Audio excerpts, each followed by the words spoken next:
1936년 베를린 올림픽 마라톤 현장. 여기 누구보다 간절한 마음으로 42.195km를 달린 두 청년이 있습니다. 고생 끝에 금메달을 거머쥔 한 선수. 그의 얼굴엔 환희가 아닌 침울함과 먹먹함이 서렸는데요.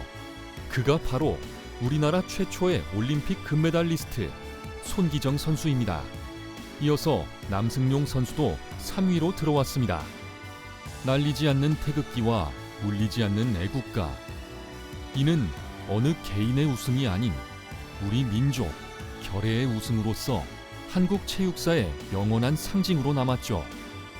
동아일보는 시상식 사진에서 손기정 선수 가슴에 있는 일장기를 지우고 발행해 큰 문제가 되기도 했습니다. 결국 일제는 이거를 발견하고 조선중앙일보는 이제 사라지고 폐간이 되고 동아일보는 이제 징계를 내리게 되고 당시를 주도했던 여러 명의 사람들을 다 이제 구속을 시키고 일장기 말소 사건이 왜 대단하냐면 일장기, 우리를 구속시키는 식민지 국가의 그 일제의 국기 자체를 지워버린 거거든요. 지워버리고 내보냈다는 그 사실은 정말 목숨은 생각하지 않고 우리 한민족의 어떤 대단함을 과시한 그런 내용이기 때문에 세계 어디에서도 유례를 찾아볼 수 있는 사건이고요. 모두가 독립을 염원하던 시기, 스포츠는 굳건한 의지와 희망의 상징이 되었고 1945년 광복을 맞이하자 선수들은 비로소 태극기를 안고 올림픽 무대에 설 수 있게 되었습니다. 광복 이후라고 하면 1945년도 2차 세계대전 이후라고 볼 수가 있는데요. 그 시대에는 전 세계적으로 모든 국가가 스포츠를 통해서 자국의 국력을 과시하고 이데올로기를 또 경쟁하던 그런 시대였었던 것이고요. 우리나라도 그런 시대적인 흐름 속에서 결을 같이 했다고 볼 수가 있겠습니다. 따라서 국제대회에서 좋은 성적을 내므로써 대한민국의 체제를 전 세계와 함께 소통하는 그런 여러 가지 목적들이 있었는데요. 영화로도 만들어졌죠. 보스턴. 아마 서윤복 선생님의 1947년 보스턴 마라톤 대회에서 우승을 차지하십니다. 거기서 우승을 차지했을 때 백범 김구 선생님이 그런 이야기를 합니다. 족패천하. 그러니까 발로 세계를 제패했다라고 이야기를 하는데요. 그러면서 뭐라고 하시냐면 내가 평생을 독립운동한 것보다 서윤복 선수가 한 게 훨씬 더 큰일이다 라고 이야기를 하게 되십니다. 가장 비폭력적이면서 가장 결연한 신념의 표현이었던 스포츠. 우리 민족은 그렇게 스스로 기적을 만들어냈습니다. 스포츠의 저력을 실감한 정부는 1960년대에 접어들어 엘리트 스포츠 육성을 국가 과제로 삼았습니다.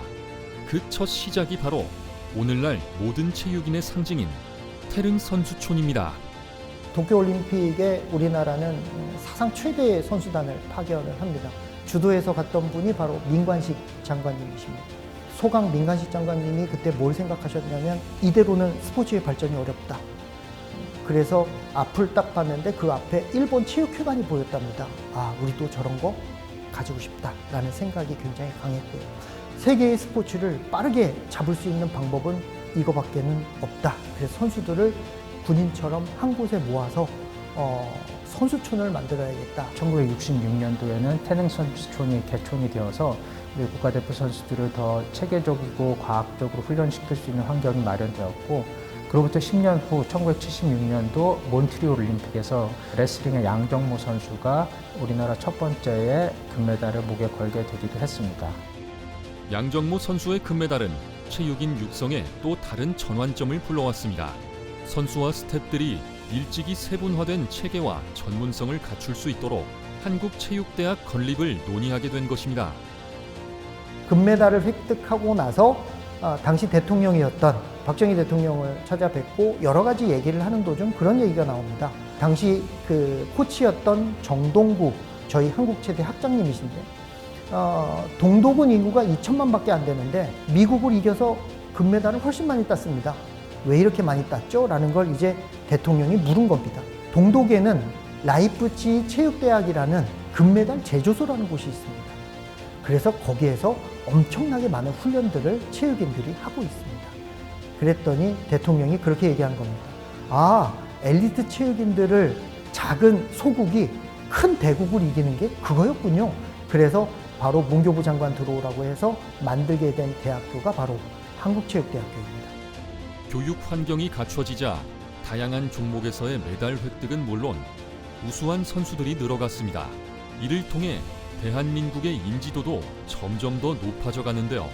그럼에도 선수단 파견만으로는 국가 이미지 확산에 한계가 있었기에 더 주요한 각인이 필요했고 정부는 기세를 몰아 1988년 서울 올림픽을 개최하기에 이릅니다. 근현대사의 역사적인 사건이었습니다. 88 서울올림픽 때 모든 13,000명의 선수단이 모이게 됐고 160개국의 국가들이 이제 들어오게 됩니다. 그래서 완전체로 올림픽을 개최하게 됐고 올림픽 끝난 후에는 아마 처음으로 쓴 걸로 알고 있습니다. 서울 장애자 올림픽이라고 얘기하는데 영문으로 패럴림픽이라는 이름을 처음으로 쓰게 돼서 우리나라는 세계적인 평화도 달성하게 됐고 그래서 서울올림픽을 성공적으로 개최함으로써 정치, 경제, 사회, 문화적인 모든 측면에서 굉장히 큰 영향을 미쳤는데요. 정치적인 문제로는 국내에 정치 체계가 안정화가 되고 또 민주화가 됐습니다. 그러한 것들을 우리 체제의 안정성을 전 세계에 소통할 수 있는 굉장히 좋은 기회였었던 것이고요. 국내 스포츠 산업이 지금의 위상을 얻게 된 데에는 전 국민을 뒤흔든 프로 스포츠의 탄생이었습니다. 스타 선수를 향한 환호성, 치열한 승부의 순간, 그리고 그 뒤에서 움직이는 다양한 산업적 요소들. 프로 스포츠는 단순한 경기 이상의 중요성을 지닙니다. 프로스포츠라고 하면 사실 그런 형태의 스포츠, 승부를 겨뤄하는 스포츠가 조금 더 고도화되고 전문화되어서 스포츠를 통해 새로운 가치와 파생 상품들이 발생될 수 있는 상업화되어 있는 스포츠의 가장 극단의 형태라고 여러분 이해하시면 될 것 같아요. 우리가 흔히 쉽게 생각할 수 있는 구단, 선수 코칭 스텝, 그다음에 구단 프런트, 그리고 미디어와 관계된 미디어 관계자들, 그리고 가장 또 대표적으로 우리가 생각할 수 있는 프로스포츠를 소비하는 소비자와 팬들과 같은 다양한 이해관계자들이 관련이 될 수가 있고요. 프로스포츠 연맹이 경기를 상품으로서 제공을 해서 팬들이 그것을 소비하고 즐기는 그런 형태의 시장이라고 볼 수가 있겠습니다. 프로스포츠와 팬들의 관계는 어떻게 보면 공급자와 소비자의 관계일 수가 있겠는데요. 일반적인 상품의 공급자와 소비자의 관계와는 달리 스포츠에는 팬덤이 존재하고 또 팬들의 문화가 있습니다. 프로 스포츠가 본격적으로 도입된 시기는 1980년대. 그 배경으로는 군사 정권의 정치적인 이슈와 맞물려 각 프로 구단이 창설됐다는 기록이 전해지죠. 80년대 최초로 국내에서 프로화가 됐던 야구와 축구 종목 같은 경우는 스포츠가 프로화되는 과정에서 가장 중요한 전제 조건이라고 할 수 있는 범국민적인 종목에 대한 관심도와 소비자들의 이런 요구와 수요 자체가 이미 충분히 확보되어 있는 프로화되기 이전에도 실업축구, 그리고 실업야구, 그리고 고교야구와 같은 형태로 이미 두 개 종목에 대해서는 이 대한민국 국민들의 관심도가 80년대 이전부터 이미 고조화되고 있었기 때문에 이 80년대 국내 프로스포츠가 시작되지 않았나 저는 개인적으로 그렇게 생각을 하고 있습니다.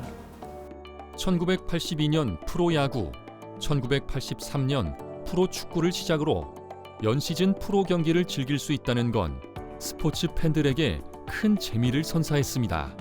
특히 프로야구는 당시 6개 구단으로 시작해 폭발적인 인기를 끌었으며 현재까지도 열렬히 응원받고 있습니다.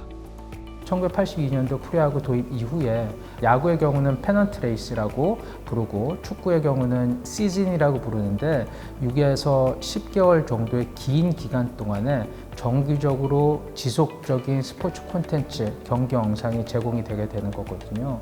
그렇기 때문에 스포츠에 대한 관심과 흥미가 연중 지속될 수 있고 비로소 문화 상품으로서 스포츠를 즐길 수 있는 그런 환경, 시대에 접어들었다라고 볼 수가 있겠습니다.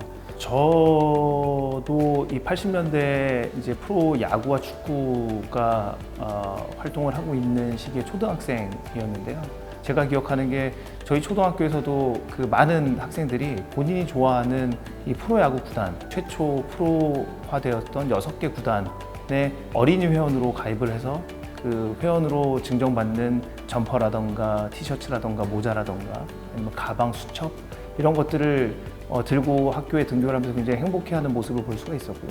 컬러 TV가 설치되어 있는 슈퍼마켓 앞에 저녁에 이 동네 어른들이 3, 4, 5 모여서 짝지어서 응원하면서 서로 즐거워하면서 맥주 한 잔 걸치는 정겨운 모습들을 많이 봤던 기억이 있는데, 그런 것들이 어찌 보면 이 실업 스포츠에서 프로 스포츠로 야구와 축구 종목이 프로화되면서 조금 더 많은 국민들에게 호응을 불러일으키고 더 넓은 세대에 즐거움과 행복을 줄 수 있는 그런 가치를 제공하는 분위기의 변화를 좀 이끌어내지 않았나, 저는 그렇게 개인적으로 생각합니다.